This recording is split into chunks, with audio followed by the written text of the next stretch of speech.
Fala galera do Cinecia, sou Paulo Costa. Tem comédia nacional chegando aos cinemas agora no dia 31 de agosto. Estou falando de O Porteiro. Eu vou bater um papo agora com eles, Paulo Fontinelli e Maurício Manfrini. Prazer falar com vocês. Prazer nosso. Eu queria começar perguntando, uma pergunta agora mais direcionada para o Paulo, que é sobre a estrutura do filme, que ele vem a partir de uma peça. Os desafios de adaptar uma coisa do teatro para as telas, como que foi isso? Então, na verdade, O Porteiro é uma peça interativa, né? É um monólogo no qual o público assume o papel dos personagens. E o legal da peça, assim, é que peça interativa as pessoas têm medo, né? Ah, não vou, imagina, o cara vai me escolher. Com um porteiro é diferente, assim, as pessoas querem participar. E elas querem participar exatamente porque a interação do Lino com essas pessoas, eles são os moradores do prédio. E eles são meio que personagens construídos. O Lino vai meio que indicando. Ah, seu Valdemar. Aí ele escolhe um cara para ser seu Valdemar, aí o cara vira o síndico do prédio, aí a gente começa uma brincadeira. E então, assim, na verdade, esses personagens, eles meio que já existiam, mesmo sendo um monólogo e sendo uma peça interativa, eles meio que já existiam na peça. Então a adaptação foi um pouco isso, foi pegar esses personagens, né, pensar o que seria legal da gente mostrar de um porteiro, e nada mais legal do que um dia muito louco na vida de um porteiro, com os moradores em cima dele e os percalços que um porteiro vive num prédio, e aí trazer esses personagens para esse prédio, para essa realidade. Então o que eu peguei foi, criei uma biografia para cada um deles, para a gente ter uma estrutura mais legal. Pensei nessa estrutura do dia muito louco. E qual é o ápice desse dia, né? O ápice desse dia, além da reunião de condomínio, é uma delegacia, que você só vai descobrir do que acontece, que é onde entra um personagem que foi criado após a peça, ele não tem na peça, que é o delegado, que foi feito pelo Manfrini.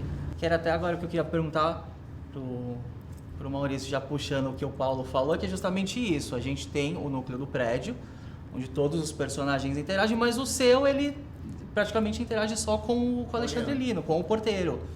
Tirando o final, mas não vamos dar spoiler. Não pode dar spoiler, não pode dar spoiler. Sem spoiler. E justamente isso eu queria saber, né? Como que é ter essa participação, mesmo sendo um personagem importante para a história, toda a história se desenrola, né? Essa costura, né? E eu sinto que também o delegado, ele se destoa um pouco mais dos personagens que você está acostumado a fazer. Ele é um personagem mais centrado. Eu queria que você comentasse sobre isso.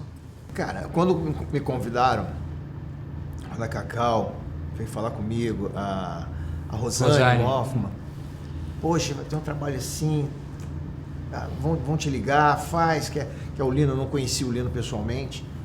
Aí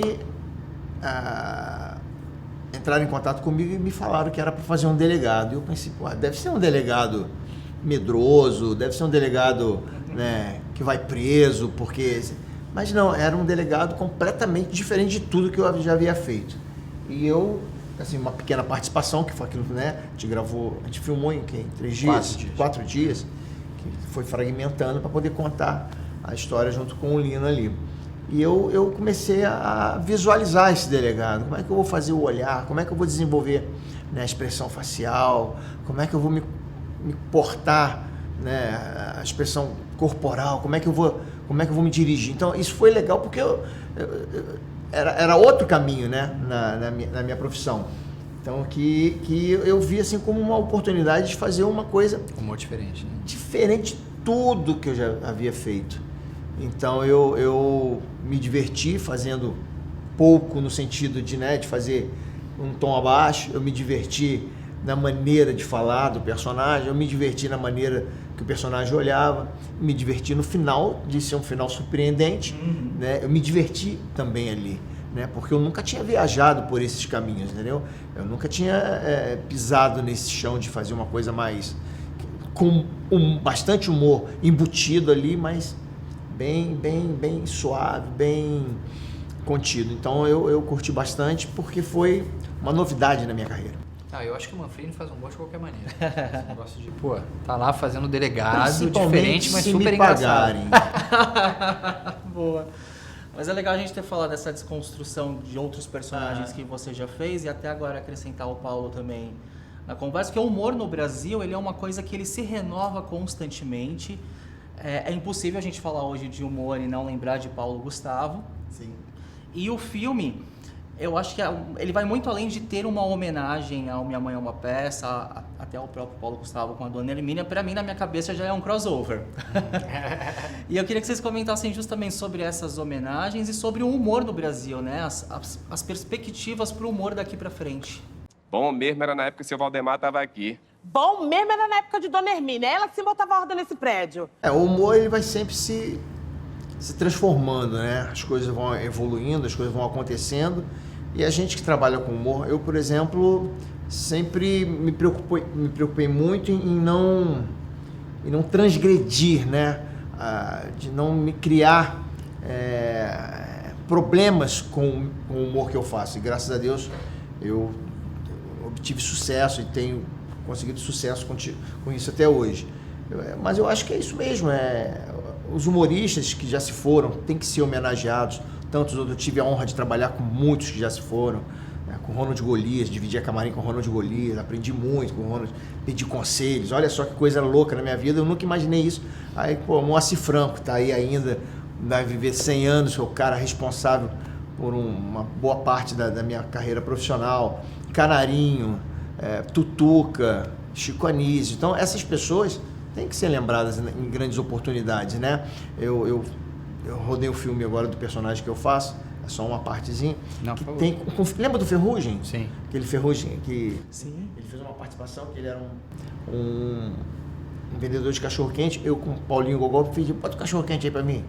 E eu reparei que esse microfone aqui do boom tava próximo. E eu lembrei na hora que ele tinha trabalhado com Costinha, cara. Costinha. O lance do improviso, né? Improviso, E aí eu falei com ele, na hora, falei, cara, deixa aparecer o microfone, né? E falei, pô, manda abraço pro Costinha. Eu falei assim, manda abraço pro Costinha. Ele, meu amigo que, pô, já faleceu. Faleceu não, tá aqui no nosso coração. Aí o cara desceu o bonde, o Ferrugem fez, mau! Cara, ficou muito legal. Foi uma brincadeira que a gente fez e acabou deixando no filme. Porque para lembrar No outro filme, não no Porteiro. No filme, não, para lembrar do filme. Não. Essas oportunidades a gente tem que aproveitar para homenagear os grandes humoristas que vieram asfaltando. E que, de certa forma, cada um renovou o humor dentro do seu gênero, né? Dentro do seu estilo. Então, eu até acho que com o Porteiro a gente está nessa linha que é uma renovação para a ingenuidade, né? O filme é bastante ingênuo, ele é um humor bem popular, bem família mesmo, que era um humor parecido com o que o Paulo fazia também. Então acho que foi natural, né? Acho que veio meio naturalidade, assim. Não teve nada forçado, não teve nada planejado. Vamos... É uma homenagem a esse humor, né? Uma homenagem a esse humor que eu acho que esse humor para toda a família que... Cara, teve tanto tempo. Hoje a TV tem menos humor, né? A TV aberta, não TV fechada, mas a TV aberta tem menos, né? E acho que isso tem que ser resgatado, sabe? Eu acho que tem que ser... O humor não pode ser nichado, né, cara? O humor tem que ser uma coisa para todo mundo. Então acho que é um pouco isso, assim. Acho que é uma homenagem a tudo isso, assim. A gente traz pessoas do humor mais antigas para fazer o filme, para fazer papéis no filme e tal. Eu acho que é um pouco... É isso, é a busca por um humor que é para todo mundo, sabe? Acho que é muito por aí. É um humor de todos e para todos, né? Acho que isso é importante falar. E o filme ele vai ter uma abertura grande, pelo que a gente conversou mais cedo na coletiva. Quais são as expectativas para essa estreia e também a retomada, que o público parece que está voltando só agora para o cinema. Então, essa é a nossa preocupação, né? A gente queria pedir para todo mundo que possa ir na primeira semana, porque eu acho que o que faz um filme acontecer no Brasil é o boca a boca.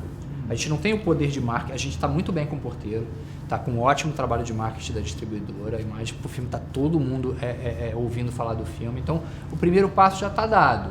Mas a gente não é a Barbie, a gente não tem a quantidade de dinheiro que a Barbie tem. Então, assim, na verdade, pra gente é super importante, quase um engajamento na primeira semana. Tipo, quem puder ir, vai, entendeu? Porque eu, particularmente, acredito muito no boca a boca. Eu acho, assim, que as pessoas vão ver o filme e vão falar do filme e isso vai se multiplicar e vai ter uma boa segunda semana e vai ter uma boa terceira semana e aí a gente, inclusive, se Deus quiser, abre caminho até para próximas comédias que possam surgir. Mas a gente precisa fazer uma primeira semana. Então é um apelo mesmo, assim, quem puder, cara, vai. O filme é legal, você vai se divertir, você vai rir muito e você vai indicar para os amigos. Então, quem puder ir ao cinema... Primeiro fim de semana, todo mundo tem que ir para o cinema. E eu queria também perguntar as expectativas para o próprio audiovisual no Brasil.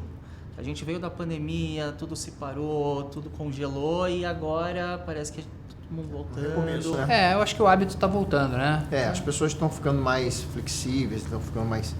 Né, mais E aí é bom dos seguras. lançamentos estrangeiros grandes por causa disso, porque cinema é hábito, né? Cinema é você, não é só você ver o filme, né? É você sair com a tua família, com a tua namorada, enfim, você vai com quem você quiser, você vai. O cinema é um ritual, né, cara? Você vai, pipoca e tal, vê na tela grande.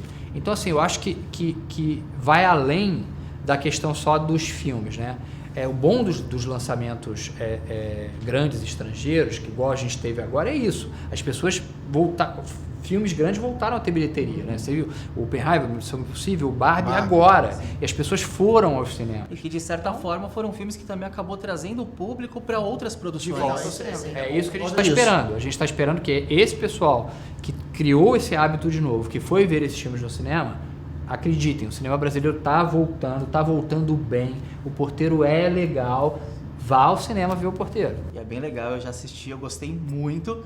E pra gente finalizar, eu queria que vocês convidassem a galera do Cinecia para ir ao cinema dia 31 de agosto, conferir o Porteiro nas telonas.